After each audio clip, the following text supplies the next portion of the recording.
The rain hadn't stopped all day. It came down in long, silver sheets that made the streetlights flicker like dying candles.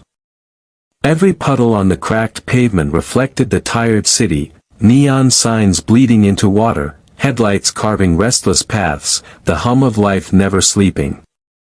12-year-old Lila Carter tightened her frayed denim jacket and hurried along the empty block, clutching a plastic bag that held the sandwich she hadn't eaten at the diner where she washed dishes after school. Her sneakers squeaked with every step. Her breath came in small clouds. It was almost midnight, and home was still 5 blocks away. She shouldn't have taken the long route, but the bus driver hadn't stopped at her corner. Typical, she thought. No one ever stopped where she needed. She hugged herself tighter and kept walking. Her little brother would be asleep by now, and Mama would be pretending to watch TV while worrying about the rent. It was just another night in South Kingsley, a place where sirens were the soundtrack of dreams and hope came secondhand. That was when she heard it, a thud, sharp and heavy, like a car door slamming, but closer. She froze. At first, she thought it was thunder. Then she saw the glow, red taillights burning faintly through the mist, flickering like wounded eyes. The air smelled of metal and rain and something faintly sweet, antifreeze. She crept closer, heart pounding. There, on the side of the road, a boy lay sprawled across the curb, half on the sidewalk, half in the gutter. A bicycle lay twisted beside him, its front wheel still spinning slowly. The rain poured over his face, tracing the pale skin with tiny silver rivers. His chest barely moved. "Oh my God," Lila whispered. "Hey, hey." She rushed forward, kneeling beside him. He couldn't have been much older than she was, maybe 14, 15. His clothes screamed wealth, a navy windbreaker with a gold crest, white sneakers too clean for these streets, a watch that shimmered even under rain. A rich kid, here, in her neighborhood. She touched his shoulder. "Hey, can you hear me?" No response. His lips were bluish. Her fingers shook as she searched his pockets for a phone. It wasn't stealing, it was survival. Someone had to help him. The phone she found was sleek, heavy, the kind you saw in ads, not in hands like hers. The screen was cracked but lit up when she pressed the side button. A wallpaper of a smiling man and the same boy on a yacht appeared. A number blinked at the top of recent calls, Dad, Daniel Monroe. Lila's throat tightened. Daniel Monroe. She'd heard that name on the news, billionaire tech genius, man behind Monroe Systems, the company that made half the phones in America. What was his son doing here? Her thumb hovered over the call button. She hesitated. People like him didn't answer people like her. But the boy's breathing was shallow now, and there was blood mixing with the rain near his temple. She swallowed hard and pressed call. The ringtone cut through the storm, once, twice, then a click. "Hello? Ethan? Is that you?" The voice was deep, confident, impatient. Lila's words tangled in her throat. "And no, sir. I found your phone. There's a boy, he's hurt real bad, he's not waking up." "Who is this?" "I don't know. I was just walking home. He's lying here on King Street near the old gas station." There was a pause, and she could almost hear the disbelief on the other end. "King Street? That's impossible. My son doesn't go anywhere near. I swear." Lila cried, her voice cracking. "He's here, sir. Please, he's bleeding." Static filled the silence for a moment. Then the tone in his voice changed, clipped, alarmed. "Stay with him. Don't move him. I'm sending someone." The line went dead. She looked down at the boy, Ethan, his father had called him, and tried to shield him from the rain with her jacket. Cars passed now and then, but no one stopped. Her heart was hammering so loudly she could hear it over the storm.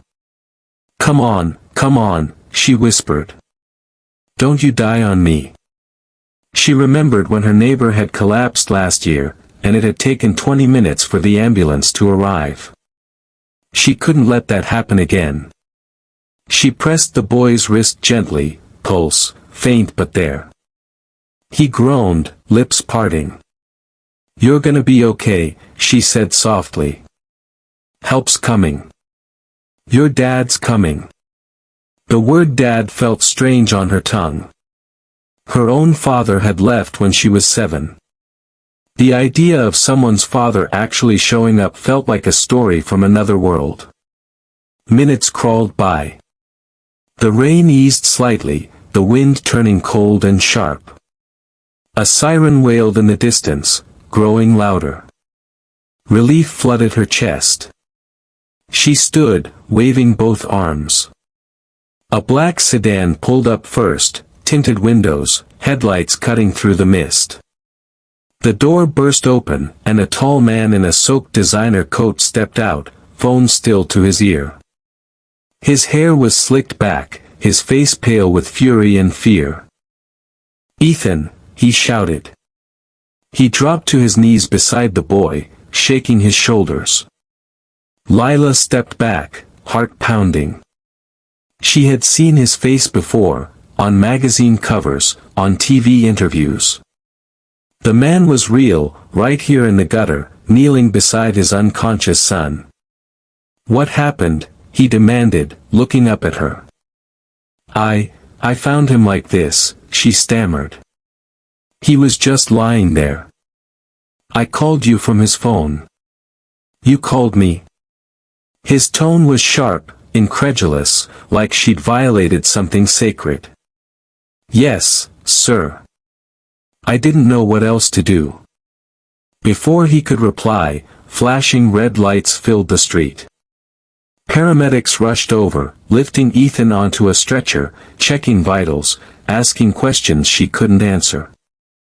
Daniel followed them, barking orders, his voice thick with power even in panic.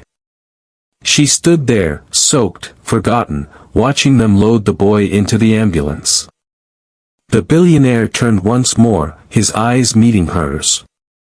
For a split second, something human flickered behind the storm in his face, gratitude, confusion, guilt, she couldn't tell.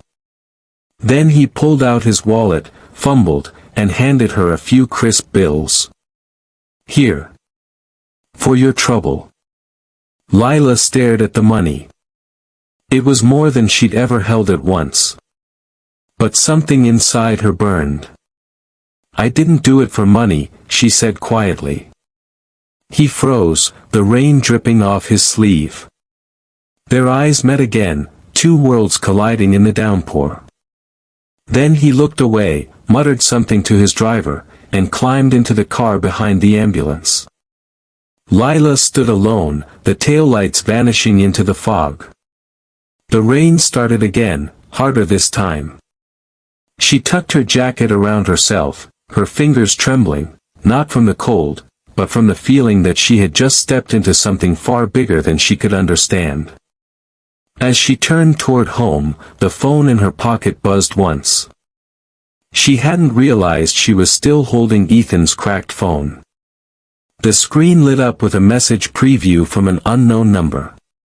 "They found out. Don't tell anyone." Lila stopped walking. The message faded, but her heartbeat didn't.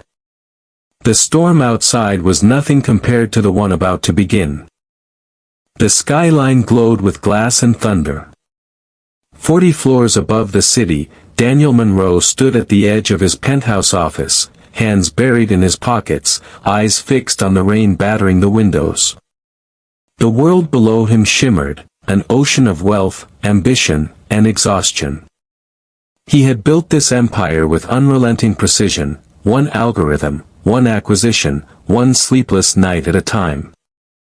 He was the man who could summon meetings with governments, crush competitors with a word, and turn futures into numbers. Yet, at that moment, when his phone buzzed and an unfamiliar voice cried through static, he felt something he hadn't felt in years: fear. "Sir, your 9 o'clock call with Zurich," his assistant began. Daniel raised a hand sharply. "Cancel everything." The assistant blinked, startled. "Everything, sir." Daniel didn't answer.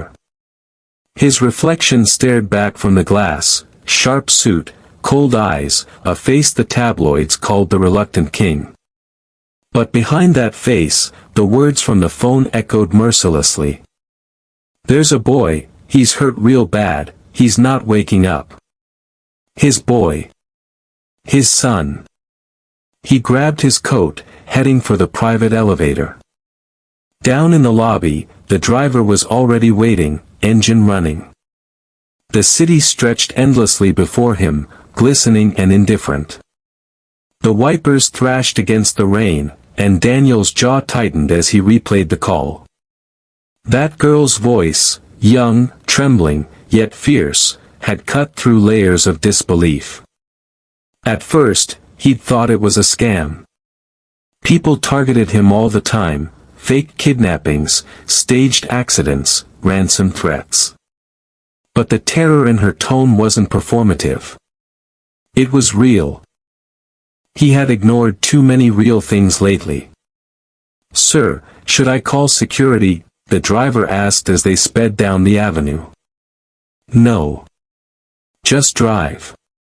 He loosened his tie. His heart hammered a rhythm out of sync with the calm he'd mastered. Ethan. He hadn't spoken to his son in 3 days. That wasn't unusual. The boy lived mostly at the boarding school now, his life measured in scholarships, piano lessons, and summer programs Daniel paid for but never attended. "He's fine," he'd told himself every time the guilt crept in. "He's better off with structure." But now structure meant nothing. As they crossed into South Kingsley, the city changed. Neon turned to rust. The streets grew narrower, puddles swallowing the reflections of streetlights. Billboards gave way to broken fences. Daniel rolled down the window slightly, the smell of rain mixed with oil and concrete filling the car. He hadn't been to this part of the city in 2 decades, not since he was a poor college kid selling refurbished computers in his dorm room. "Stop here," he barked suddenly. The driver barely had time to pull over before Daniel threw open the door and stepped into the storm. Ahead, red and blue lights flashed. Paramedics crouched over a motionless figure. For one terrifying heartbeat, Daniel couldn't move. The rain blurred everything: the boy, the medics, the faces. His chest seized. Then he saw the watch on the boy's wrist, silver, engraved. The one he'd given Ethan last Christmas, the day he'd missed the family dinner but sent it as a make-up gift. He ran. "Ethan." The medics looked up as he knelt beside them. The boy's face was pale, lashes heavy with rain. Daniel's shaking hand brushed the boy's cheek. "I'm here, son. I'm here." "Sir, we need room," one of the medics said. Daniel stumbled back, his throat raw. That was when he noticed her, a small girl standing just beyond the flashing lights, rain soaking her hair flat against her face. She was clutching a phone, his phone, and staring at him like she couldn't believe he'd actually come. "You're the one who called me," he said, his voice low but sharp with adrenaline. She nodded, hesitant. "He was just lying there. I tried to help him." "How long ago?" 10 minutes. Maybe less." He studied her. She was wearing a jacket 2 sizes too big, shoes worn to threads. Mud streaked her jeans. In another context, he might have walked past her without a glance. But right now, she was the reason his son was still breathing. "Did you see who did this?" he demanded. She shook her head. "No. Just, he fell, or crashed. I don't know." He glanced at the bike twisted beside the curb. The scene made no sense. Ethan didn't ride alone. He wasn't even supposed to be here. Before Daniel could ask more, the medics lifted the stretcher. He followed as they carried his son to the ambulance. For a moment, he looked back at the girl, standing small and silent against the storm. He pulled out his wallet, grabbed a few $100 bills, and handed them to her without thought. "Here. For calling me." Her eyes widened, not with gratitude but with something that hit him harder than the rain, disgust. "I didn't do it for money," she said softly. The words froze him. For the first time in years, he had no reply. He turned away and climbed into the ambulance, his heart pounding like machinery coming apart. The siren wailed, slicing through the storm as they sped toward the hospital. Daniel kept one hand on his son's arm the entire time, feeling the faint pulse under the medical straps. He didn't notice that the girl was still standing there in the rain, watching them disappear. The hospital lobby reeked of antiseptic and panic. Daniel paced the floor, drenched, ignoring the reporters gathering at the entrance. His security team had arrived, whispering updates, calling lawyers, spinning half-truths to keep the media away. "Mr. Monroe, the doctors are doing everything they can," said his head of PR, a woman with a clipboard and flawless calm. "We should prepare a statement." "About what?" "Your son's accident, sir. There's already footage on social media. Someone filmed you at the scene." Daniel looked up, fury boiling beneath the fear. "Then let them film. I don't care. I just want my son alive." The woman blinked, unprepared for that tone. Moments later, a doctor approached, surgical mask pulled down. "Mr. Monroe, your son suffered a concussion and mild hypothermia. He's stable for now, but we'll keep him overnight." Daniel's breath caught. Relief came so sharply it hurt. "Can I see him?" "In a few minutes." He sank into the nearest chair, elbows on his knees, eyes burning. For the first time in years, the empire outside, the meetings, the billions, the headlines, felt microscopic. Then his phone vibrated. Unknown number. He frowned, answered. "Mr. Monroe." The voice was small, hesitant. It was her. "The girl from the street," he said, surprised. "How did you get this number?" "It was still in the phone," she said quickly. "I didn't mean to bother you, sir, but there's something you should see." "What do you mean?" "The phone your son dropped.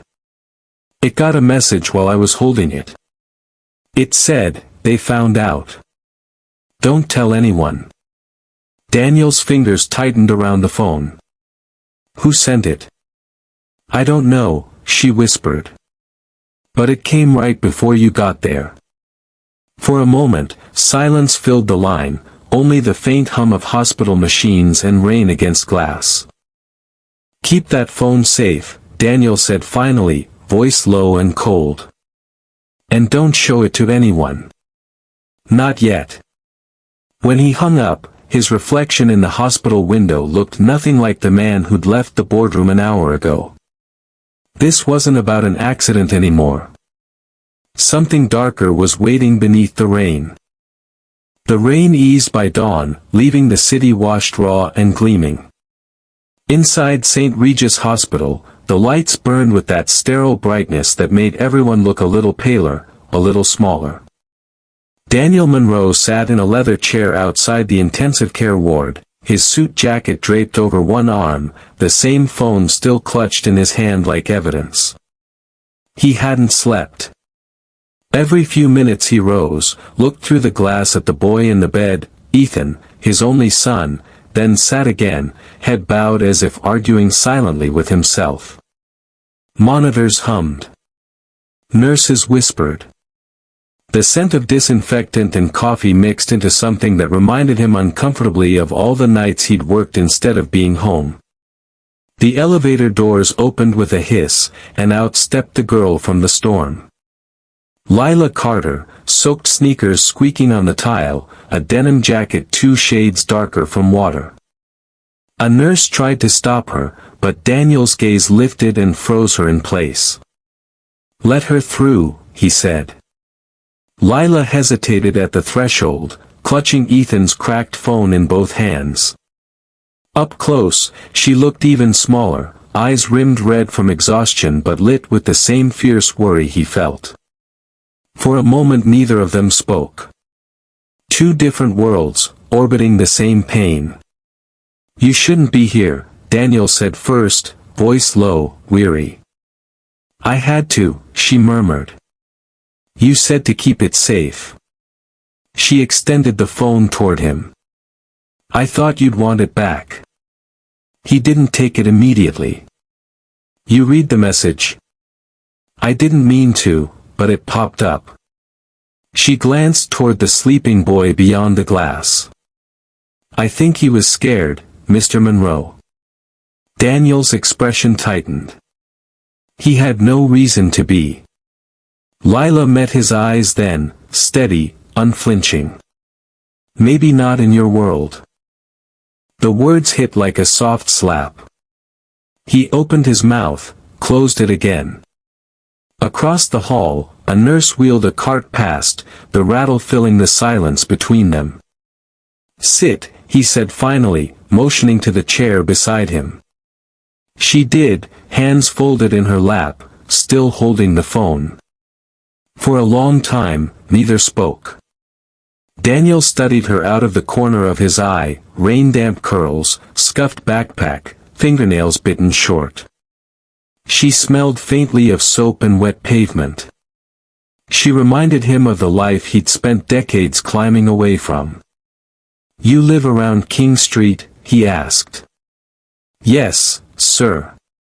2 blocks from where I found him. It's not a safe area." She gave a small shrug. "It's home." He exhaled, rubbing his temples. "Do you know anyone named Kyle?" She nodded slowly. "Yeah. He goes to my school." "Why?" "That's the name Ethan said before he blacked out." Lila frowned. "Kyle Hendricks? He's older. Thinks he runs everything. But he's not for my part, he's rich. Drives one of those black bikes." Daniel straightened. "A bike?" "Yeah. Same kind I saw near your son." The pieces clicked uneasily in his mind. A fight? A chase? Why had Ethan been with a boy like that, in that neighborhood? Lila shifted under his scrutiny. "Look, sir. I'm not trying to get anyone in trouble. I just thought you should know he wasn't alone out there." "I appreciate it," he said automatically, though his tone made the gratitude sound like dismissal. She stood, uncertain. "Then I'll go." "Wait." The word escaped before he could stop it. He looked up at her, suddenly aware of how young she was and how utterly alone she seemed. "You saved my son's life. You shouldn't just disappear back into the rain." Her brow furrowed. "People like me disappear all the time." Something in his chest twisted. "Not this time." A nurse approached. "Mr. Monroe, the doctor can see you now." Lila stepped back as Daniel entered the room. Through the glass she watched him take his son's hand, saw the stiffness in his shoulders soften. The boy's eyelids fluttered, lips moving faintly. She couldn't hear the words, but she felt the tremor of emotion that rippled through the man in the suit, the one the world called untouchable. When he came out again, his face looked different, still carved from stone, but now cracked at the edges. "He asked for you," Daniel said quietly. "Me?" Lila blinked. He remembers someone's voice calling his name in the rain. He thought it was his mother. Lila's throat tightened. "I just didn't want him to be alone." Daniel studied her, then nodded toward the door. "Come." Just for a moment. Inside the room, the machines beeped steadily. Ethan looked smaller than before, a bandage circling his head, skin pale against the white sheets. His eyes opened slowly, finding hers. "Hey," he whispered, voice thin but warm. "You were there." "Yeah," she said softly. "You scared me." He managed a faint smile. "Sorry." Daniel watched them, something fragile moving behind his eyes. For the first time in years, he felt irrelevant in a conversation about his own son. After a few minutes the nurse ushered Lila out again. Daniel followed her into the hallway. "Lila," he said, testing the name for the first time. "The police will want a statement. I'll have my driver take you home after. I can walk. It's late morning now. You haven't eaten." Her stomach betrayed her with a quiet growl. He noticed, but said nothing. Instead, he signaled to his assistant, who had appeared silently like an extension of his will. "Get her something from the cafe. Whatever she wants." Lila hesitated, then nodded, mostly for Ethan's sake. While she waited, Daniel turned back to the glass wall, his reflection. His reflection split between the boy inside and the girl behind him, two halves of a truth he'd ignored too long. The doctor's words from earlier echoed in his mind, "He's stable, but this wasn't an accident." He was running from something. From what? From whom? When Lila returned with a paper cup of cocoa, she stood beside him again. "You look like you don't breathe much," she said quietly. He almost laughed. "I suppose I don't." "You should. People forget it helps." Her innocence, her audacity, it disarmed him. He turned toward her, softer now. "You're not afraid of me, are you?" "No," she said simply. "You're just a man." The words cut through the marble silence like sunlight through glass. For the first time since the night began, Daniel Monroe, the billionaire, the name, the empire, felt something unfamiliar rising in him. Not pride. Not fear. Something closer to humility. He looked once more at the boy beyond the glass, then at the girl beside him. Two worlds that should never have touched had collided, and now neither could pretend the other didn't exist. Outside, the city glimmered, washed clean but still bruised. Inside, the storm had only just begun. Morning spilled across the city like weak tea, yellow and thin. By the time the sun reached the windows of St. Regis Hospital, the story was already everywhere. Billionaire's son found unconscious in slum district, mystery girl at the scene. Reporters swarmed outside the glass doors like crows. Cameras flashed, questions flew, and the whispers grew wilder with every retelling. By noon, the girl's face, captured in a single blurred photo beside the ambulance, was trending across social media. The internet didn't know her name yet, but it already had opinions. Daniel Monroe's name, of course, was front and center. Inside the hospital, Daniel stood beside Ethan's bed, scrolling through a flood of messages from lawyers, board members, and PR strategists. Every notification felt like a bullet ricocheting through his mind. The empire he built demanded control of every narrative, but this time, the narrative was controlling him. "Sir," his publicist began carefully, "we have to address the rumors. They're saying the girl might have been involved." Daniel's head snapped up. "What?" "There's speculation that she lured your son there. Some are calling it a setup, gang involvement, maybe." "Stop." His tone froze her mid-sentence. "That child called me. She saved my son's life.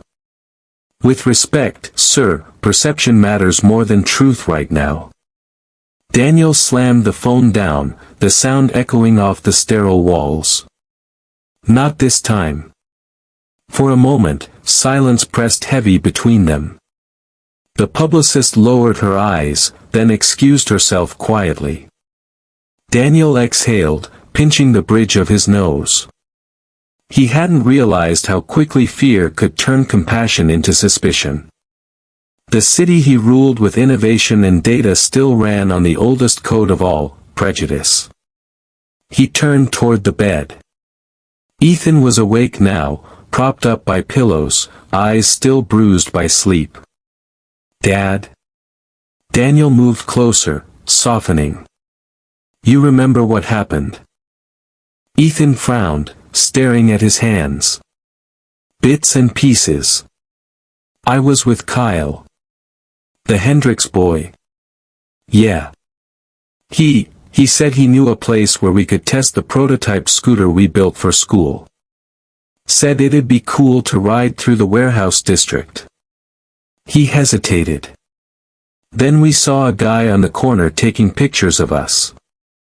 Kyle freaked out, said we had to go. He took off fast, and I tried to follow, but the wheel hit something, and his breath caught. I don't remember the rest." Daniel's pulse quickened. "A man taking pictures?" Ethan nodded weakly. "He had this black hoodie.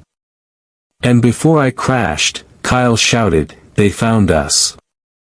The words clung to Daniel's mind like oil. "They found us." He remembered the message on the phone, "They found out. Don't tell anyone." Who was they? What did his son know that he didn't? Before he could press further, a voice interrupted from the doorway. "Mr. Monroe." It was Detective Ruiz, a woman in her 40s with tired eyes and a rain-stained trench coat. She flashed her badge and stepped in, nodding to Ethan. "Glad to see the young man's awake. I'll keep this quick." Daniel bristled. "Can't this wait?" "I'm afraid not, sir. We've had developments." Ruiz opened her notebook. "A security camera 2 blocks from the scene caught someone rifling through your son's pockets after the crash. We're pulling a clear still now. But one of the responding officers says the girl, Lila Carter, was still there when they arrived." Daniel's jaw tightened. "She wasn't stealing. She was calling me." "Understood. But we have to follow procedure. Her statement's being taken now." Daniel's pulse flared. "Where?" Ruiz met his stare evenly. "Downstairs, precinct office. She's not under arrest, just answering questions." He was already moving. In the small interview room on the hospital's ground floor, Lila sat beneath a buzzing fluorescent light, hands folded, the same cracked phone resting on the table. A uniformed officer stood by the door. She looked small but unshaken, eyes fixed on the rain-striped window. "I told you," she said, voice steady, "I didn't take anything. I just used his phone to call for help." "We're verifying that," the officer replied flatly. "You sure you don't know anyone else who might have been with him?" Lila sighed, exhaustion creeping into her bones. "No. I was walking home from work. I saw the crash, that's all." The door opened suddenly. Daniel stepped in, water still glistening on his coat. The officer straightened. "She's done here," Daniel said. "Sir, with respect."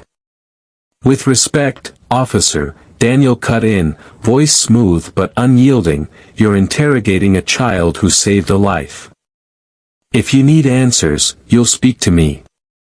Ruiz appeared behind him, arms folded. "Let's keep things civil. She's free to go once she signs the statement." Daniel turned to Lila, lowering his tone. "You all right?" She nodded, though her hands trembled slightly. "They think I stole from him." "They're wrong," he said firmly. Ruiz watched them, curiosity in her eyes. "Mr. Monroe, if you're defending her publicly, that'll make headlines. Then let it." The detective gave a half-smile. "You're about to start a war with your own investors. People don't like their heroes complicating simple stories." Daniel's lips twitched into something almost like defiance. Maybe it's time the story changed. Outside, the crowd had doubled. As Daniel led Lila through the hospital doors, microphones thrust toward them like weapons. "Mr. Monroe. Is it true the girl was involved in the accident? Who is she? A runaway? An accomplice? Is your son pressing charges?" Daniel stopped on the steps. For a heartbeat, Lila thought he might push past them. Instead, he turned toward the cameras, rain soaking his shoulders. "She's not a suspect," he said clearly, voice carrying through the chaos. "She's the reason my son is alive. She called for help when no one else would. That makes her a hero, not a headline." Flashes exploded. The questions roared louder. But through it all, Daniel kept walking, one hand gently guiding Lila toward the waiting car. Inside, the windows muffled the noise to a dull storm. Lila sat silent, staring out at the sea of umbrellas. "They don't believe you," she murmured. "They don't have to," he said. "I do." For the first time since she'd met him, his voice carried something that sounded like truth. As the car pulled away, Detective Ruiz watched from the steps, her phone buzzing in her pocket. She glanced down at the message just received from the forensics team. The text wasn't sent from the boy's phone. It was remotely triggered. High-level encryption, corporate grade. She looked up at the retreating black sedan, rain dripping from her coat collar. Whatever had happened that night on King Street wasn't a simple accident. It was a thread, and someone had just started to pull. The world inside St. Regis slowed to a pulse of beeping monitors and muted footsteps.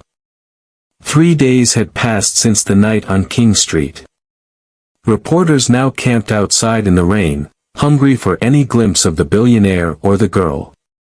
Inside, everything felt suspended between relief and suspicion. Ethan Monroe sat upright in his hospital bed, pale but alert, a thin bruise arcing across his temple. His eyes, clearer now, no longer dulled by medication, followed the movements of the machines as if they were puzzles he could solve. Lila sat across from him, legs swinging nervously from the visitor's chair, the same worn denim jacket folded neatly on her lap. "Do you really not remember anything?" she asked quietly. Ethan hesitated. "I remember, flashes." He rubbed his forehead. Kyle yelling. The rain. And headlights. Bright ones. Too bright. Headlights? He nodded. Coming straight at us, but not a car. Smaller. A drone, I think. Lila frowned. A drone? Like those little camera things? Not little, he said. This was bigger, industrial. It flew low, with this red laser blinking underneath. Then Kyle shouted, "They found us," and he stopped, the color draining from his face. And the world went sideways. Lila leaned forward. "What do you mean, they? Who's they?" He stared at her for a long moment, then whispered, "My dad's company." Later that morning, Daniel Monroe walked into the hospital boardroom where Detective Ruiz waited with a file open before her. The table between them gleamed like ice. "I'm told you wanted to discuss security footage," he said briskly. Ruiz didn't look up. "We recovered partial video from a parking garage 2 blocks from the crash site. Shows a van with your company's logo idling there for 15 minutes before your son's accident." Daniel frowned. "Monroe Systems has hundreds of service vehicles. That proves nothing." "I'm told you wanted to discuss security footage," he said briskly. Ruiz didn't look up. "We recovered partial video from a parking garage 2 blocks from the crash site. Shows a van with your company's logo idling there for 15 minutes before your son's accident." Daniel frowned. "Monroe Systems has hundreds of service vehicles. That proves nothing." "Maybe. But this one's GPS was wiped clean an hour later. That's not standard procedure." She closed the folder and met his eyes. "I think someone inside your own company is trying to bury something." He bristled. "Detective, you're implying a conspiracy without evidence." Ruiz rose from her chair. "I'm not implying anything. But your son didn't end up in that neighborhood by coincidence. And the girl, she deserves to know why she's suddenly being painted as a suspect in half the tabloids in the city." Her tone was sharp, unflinching. Daniel, for once, didn't have an answer. Back upstairs, Ethan's strength returned by the hour. But the weight of his memories returned with it. He told Lila everything, the secret project he and Kyle had been working on, the night they snuck into the company's testing facility, the data they'd copied onto a chip hidden inside Ethan's backpack. It wasn't stealing, he insisted. It was proof. "I overheard Dad's engineers saying one of the prototypes, the new city surveillance drone, was being used illegally. It was supposed to map infrastructure, but they were running face-tracking tests on real people. Poor neighborhoods. Places like yours." Lila felt the blood drain from her hands. "You mean they were spying on us?" He nodded miserably. "We wanted to show someone. But then Kyle got scared. He said people disappear for less. And the drone you saw? Probably following us," he said. "To get the chip back." A chill slid through her. Everything clicked, the message on the phone, the van near the crash, the sudden smear campaign. This wasn't just an accident. Someone wanted to keep a secret buried under rain and headlines. "We have to tell your dad," she said.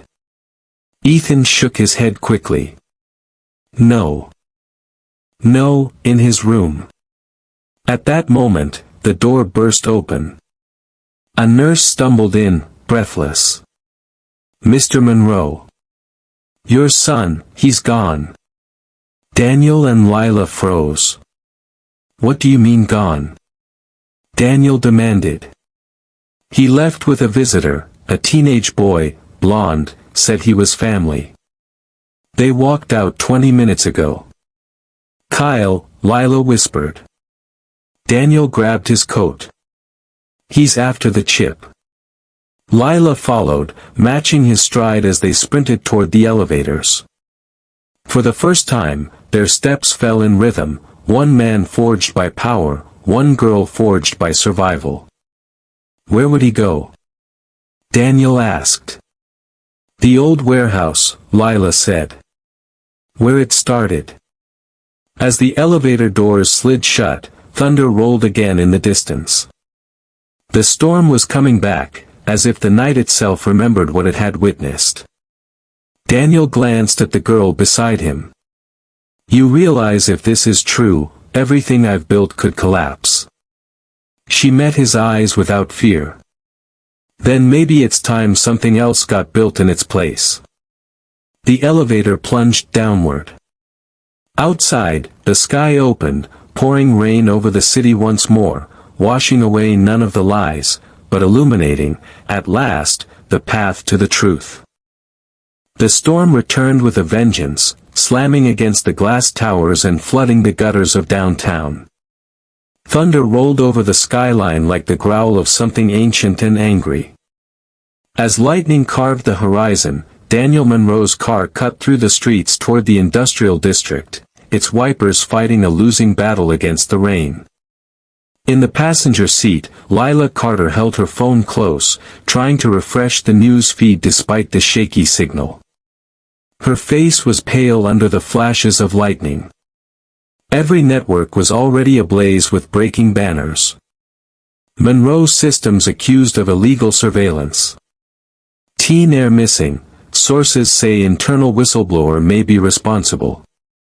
Photos of Daniel, Ethan, and even Lila filled the screens, some true, most edited beyond recognition. The city had turned them into a spectacle.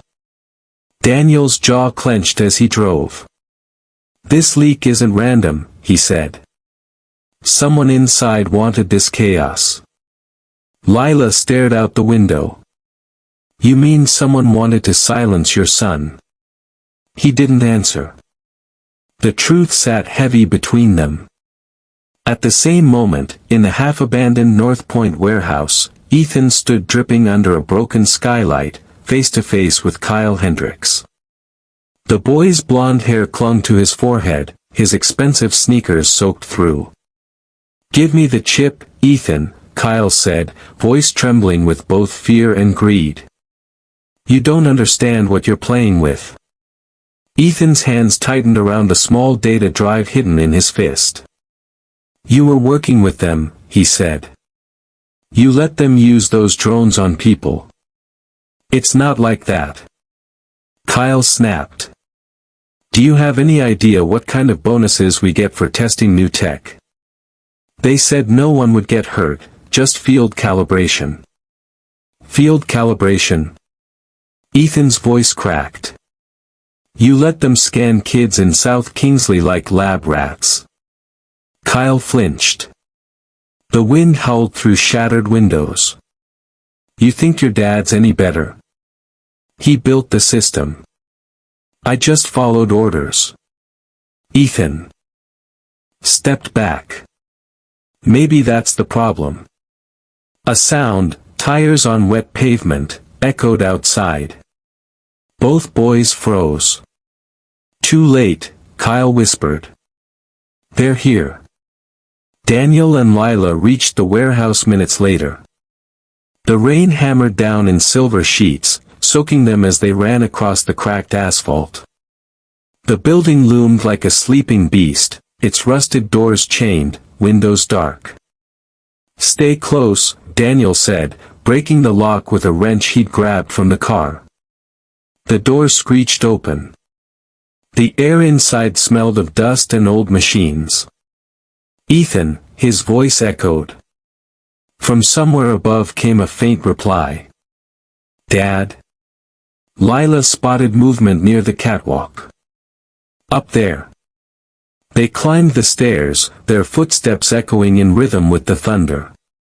When they reached the upper level, the scene unfolded like a photograph mid-exposure, Ethan standing in the rain leaking through the roof, Kyle a few feet away, and the glowing drone hovering between them like an accusing eye.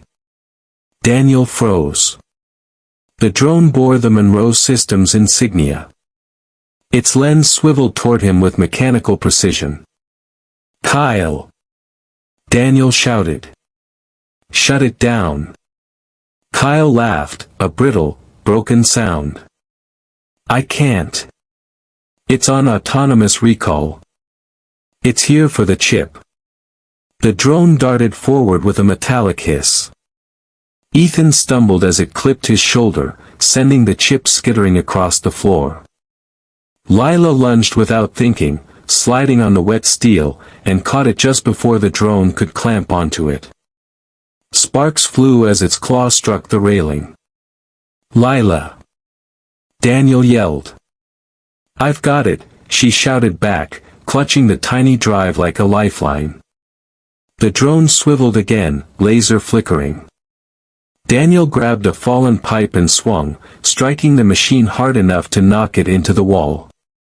It crashed, sparking violently before collapsing in a smoking heap. Silence followed, broken only by rain and ragged breaths. Then came the faint, rhythmic click of shoes on metal. A figure emerged from the shadows below, Marcus Venn, Daniel's own chief operations officer. Umbrella in one hand, pistol in the other. His expression was calm, almost weary.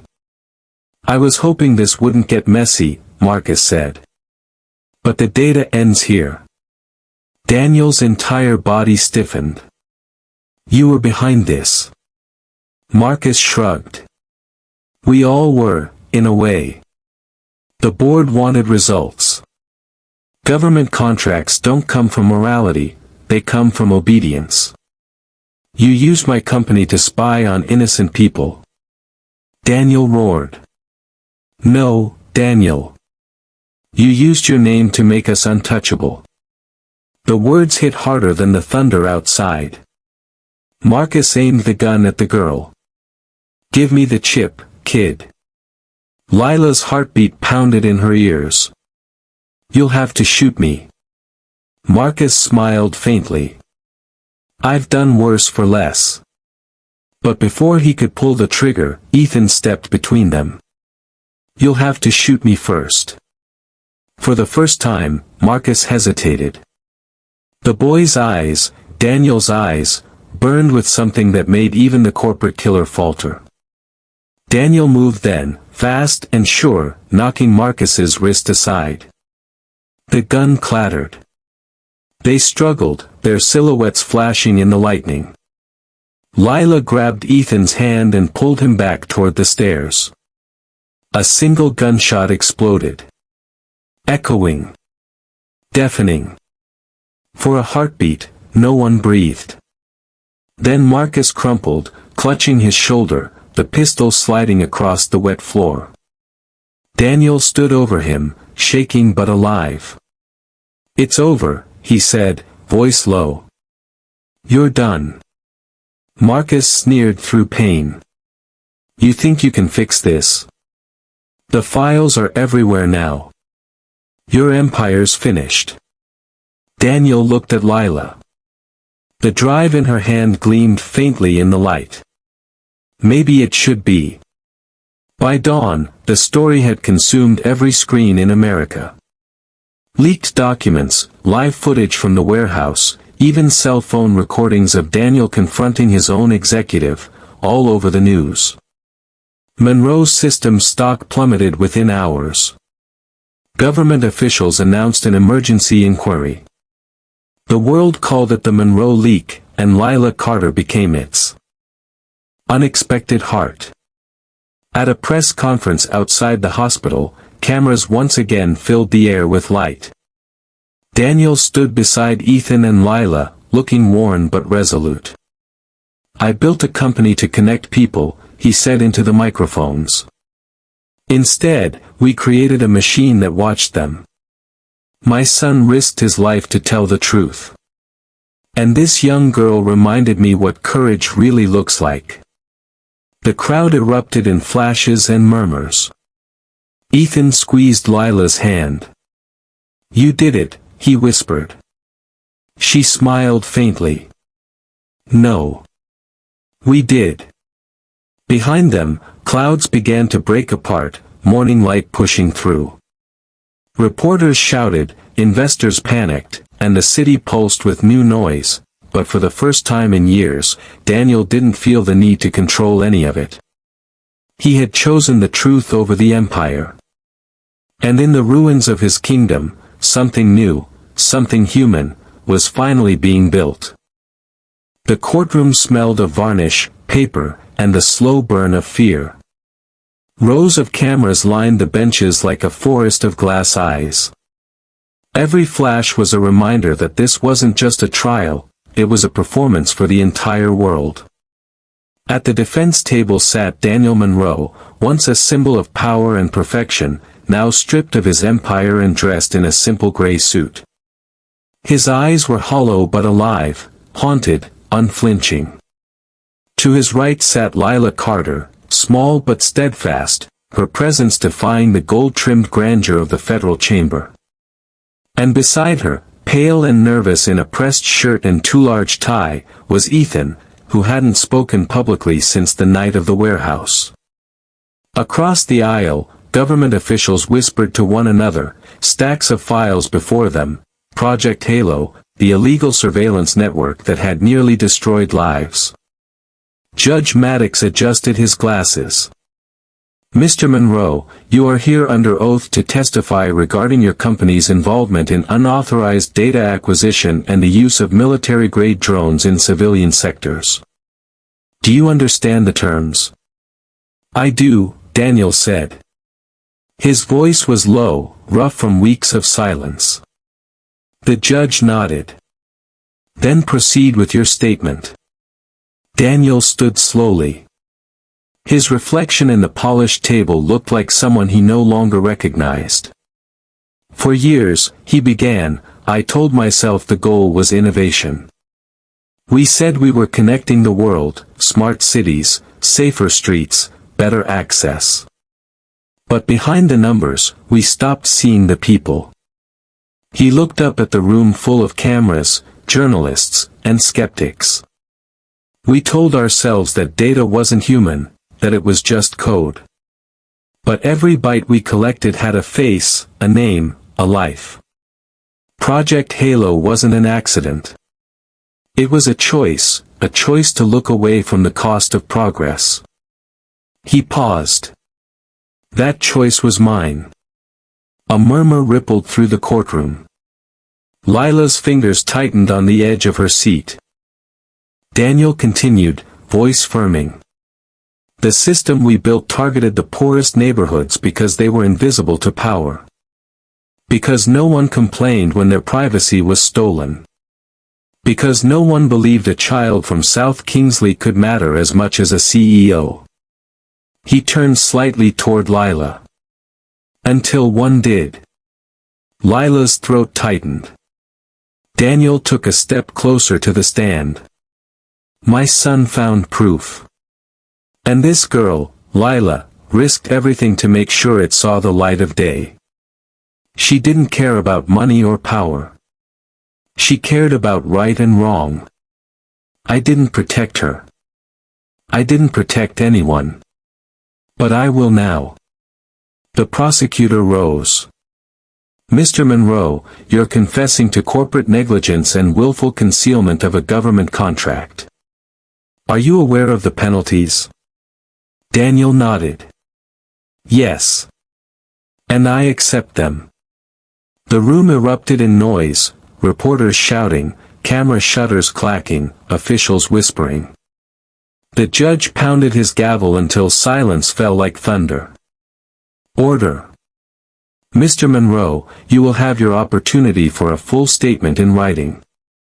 For now, the court acknowledges your admission. Daniel returned to his seat, exhaustion settling over him like weight. Lila looked at him, eyes wide.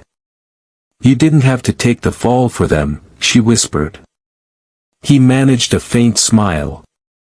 Someone has to start cleaning up the mess I made. That evening, as they left the courthouse under a gray sky, the crowd outside split into two kinds of people, those who cheered, and those who hissed. Microphones thrust forward. Mr. Monroe, is this a publicity stunt? Lila, How much were you paid to testify? Ethan, are you ashamed of your father? Daniel kept his arm protectively around his son's shoulder. But Lila, used to walking streets where judgment came without microphones, stopped in her tracks. I didn't do this for fame, she said, voice shaking but clear. I did it because my neighborhood deserves to sleep without drones watching their windows. Because no one should have to be brave just to be seen. The reporters went silent for a moment, just long enough for the words to register, then the shouting started again. Within hours, the backlash began. Online, Lila's name became a weapon. Comment sections overflowed with venom. She's lying for attention. Another charity case looking for a payout. Why didn't she just mind her business? Even her school turned cold. Friends avoided her, parents whispered when she passed. One teacher pulled her aside, suggesting she stay out of sight until it blows over. But Lila refused to disappear. When she got home that night, her mother was waiting at the table, tears in her eyes but pride in her posture. You told the truth, baby, she said softly. And the truth always costs something. Lila sank into her mother's arms, trembling. Why does it always cost people like us the most?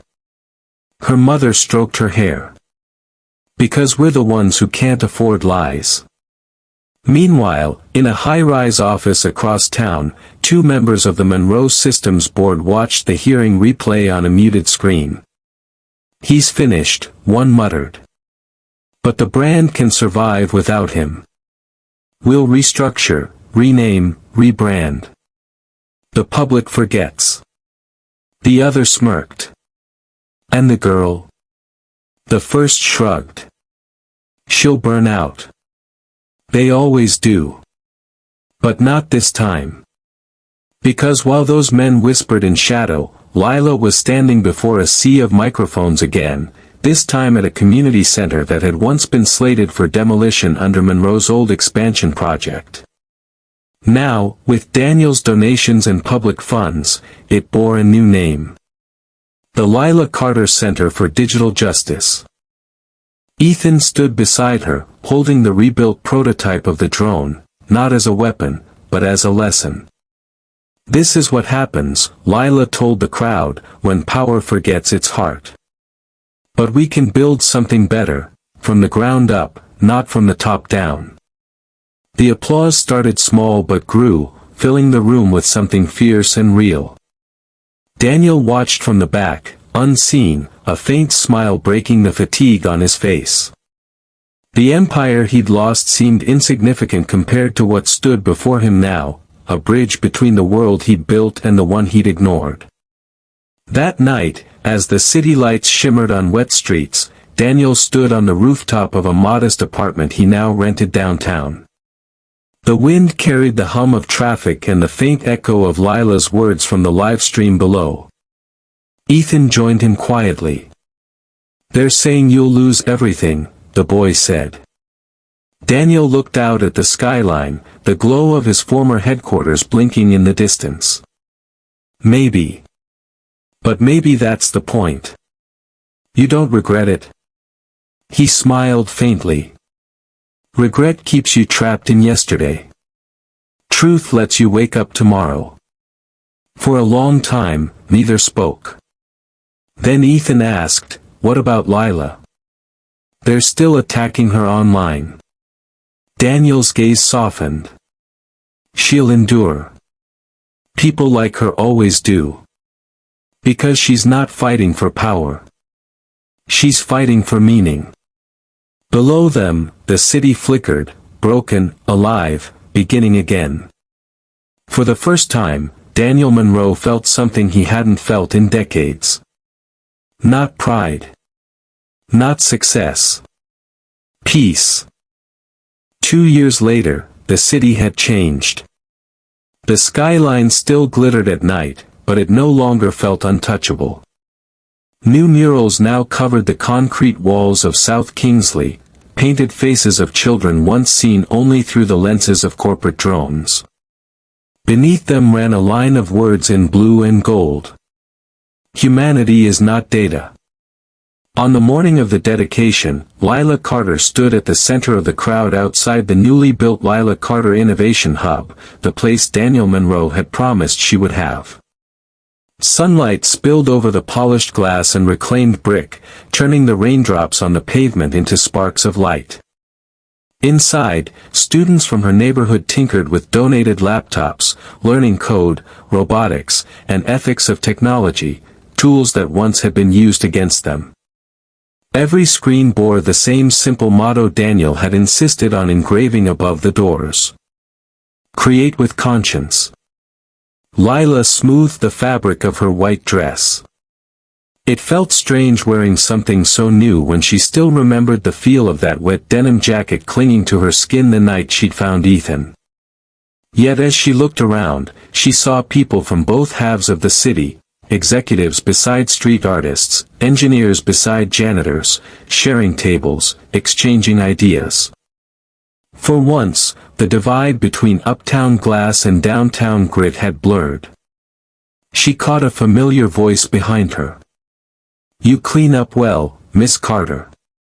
She turned to find Daniel Monroe, older now, hair touched with silver, no bodyguards in sight. He carried himself with the same quiet authority as ever, but something fundamental had softened in him. He smiled as though every second of this morning belonged to someone else. "You're late," Lila teased. "I thought billionaires were good with schedules." He chuckled. "Ex-billionaire. These days, I run a foundation, not an empire. And you fund coding camps instead of surveillance programs." "Progress," he said with a wink. "Painful but real." They stood together at the edge of the courtyard while cameras clicked from a respectful distance. The press still followed Daniel, but the frenzy had faded, redemption made for quieter headlines than scandal. Inside, the ribbon-cutting ceremony began. Lila was supposed to speak first, yet her hands trembled slightly as she stepped to the microphone. She looked out at the sea of faces, neighbors, city officials, and the children crowding the front rows. Then her gaze found Ethan, now 16, tall and confident beside his father. "I used to think power was about money," she began. "Then I learned it's about voice. 2 years ago, this city saw 2 kids from opposite worlds caught in a storm. But the real story wasn't the crash or the court. It was what happened afterward, the listening." She paused, the murmur of the crowd hushed. Listening built this place. People who never would have met sat down and decided to build bridges instead of walls. Daniel Monroe gave up everything he owned to make sure the truth mattered more than profit. Ethan reminded us that courage doesn't need permission. "And me," she smiled faintly.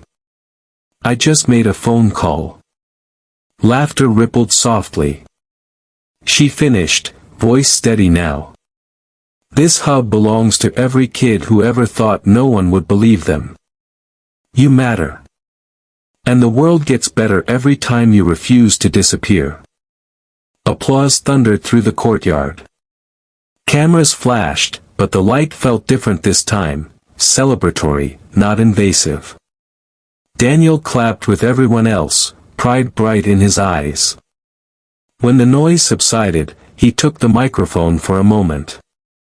"I once thought success meant control," he said. "Now I know it means connection. The day my company fell, I thought my life was over. But it was just beginning, because I finally met the people I'd forgotten to see." He looked at Lila. "You reminded me what leadership means, not building higher walls, but stronger bridges." The crowd rose again in applause. Later that afternoon, when the speeches were done and the cameras gone, Daniel and Lila walked down to the riverfront. The rebuilt pedestrian bridge arched gracefully over the water, connecting South Kingsley to the business district, a literal bridge between the worlds that had once collided. They walked halfway across, pausing to watch sunlight ripple on the water.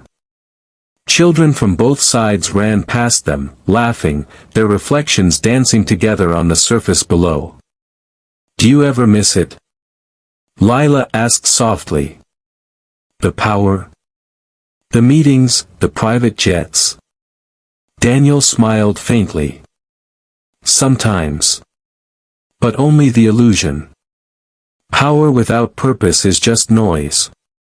He turned toward her. "You gave me something better, clarity." She looked out across the skyline. "And you gave me something I never had, proof that people can change." The wind tugged at her hair, carrying the scent of rain-washed steel and river salt. For a long moment, neither spoke. Then Ethan joined them, holding 3 cups of lemonade from a stand nearby. "They're using one of your old drone housings for delivery now," he said with a grin. "Kids from the hub redesigned it to drop meals to shelters." Daniel laughed. "The irony's poetic." "Maybe that's redemption," Lila said. "Taking what hurt people and turning it into something that helps." As evening settled, lanterns lit up along the bridge. Music drifted from the hub, a band of local teenagers playing an upbeat rhythm that mixed street drums with electric strings. People danced, not in protest or panic this time, but in celebration. Lila leaned on the railing, watching the lights shimmer. "You know," she said quietly, "I used to think the city didn't see me. That no matter how loud I shouted, I'd always be invisible." Daniel nodded slowly. "And now?" She smiled. "Now it sees us." He followed her gaze. On a nearby building wall, a new mural glowed in the lamplight. It showed a young girl in a rain-soaked jacket kneeling beside an unconscious boy, their reflections merging in the puddles into something whole. Above it, painted in looping script, "One call can change the world." Lila laughed softly. "You did that, didn't you?" Daniel shook his head. "Ethan's idea. I just paid for the paint." As night deepened, they walked back toward the hub. The sound of children's laughter echoed from inside, mingling with the hum of distant traffic. Daniel stopped at the doorway, watching the glow of screens through the glass.